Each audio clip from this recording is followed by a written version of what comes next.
अपनी समस्त आय से, कोई उपभोक्ता जो होता है ना अपनी समस्त आय से बाजार कीमत पर जो भी चीजें खरीदता है उसको हम लोग क्या बोलेंगे, बजट। और जब उसको रेखा के द्वारा प्रदर्शित किया जाएगा तो उसको हम लोग क्या बोलेंगे, बजट रेखा, बजट लाइन। तो याद रखना, जब कोई भी ग्राहक किसी वस्तु पर अत्यधिक आय खर्च करेगा तो किसी वस्तु पे कम खर्च करेगा। आप एग्जांपल ले लो, कोई सजने संवरने में ज्यादा फोकस कर रहा है ना तो पढ़ाई लिखाई में कम खर्च करेगा। कोई ज्यादा दिखावा में खर्च कर रहा है तो वो अन्य जरूरत चीजों में कम खर्च करेगा, ऑटोमेटिक बात है। यही चीजें यहाँ पर होता है बजट रेखा। तो बजट रेखा विशेष रूप से क्या होता है ना, सारे जितना भी खर्चा है वो सारे को जोड़ दो तो क्या कहलाएगा, बजट रेखा। जैसे अपनी समस्त आय से बाजार कीमत पर जो भी खरीदा जाता है उसको उपभोक्ता खरीदता है, उसको हम लोग क्या बोलेंगे, बजट रेखा या बजट लाइन। अब इसको है तो फॉर्मूला याद रखिए, P1 x plus P2 x।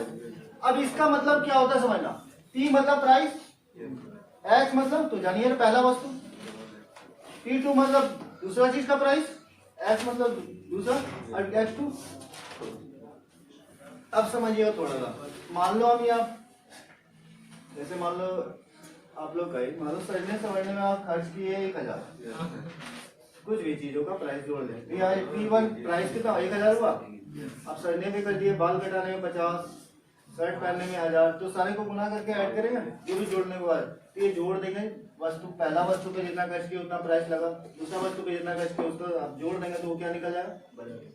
अब ये बजट रेखा का ये फॉर्मूला याद रखना, ये माइनस PX बाई PY है। ये ऑब्जेक्टिव आया भी है बहुत बार, खासतौर पे बिहार बोर्ड में 2-3 बार आया, झारखंड में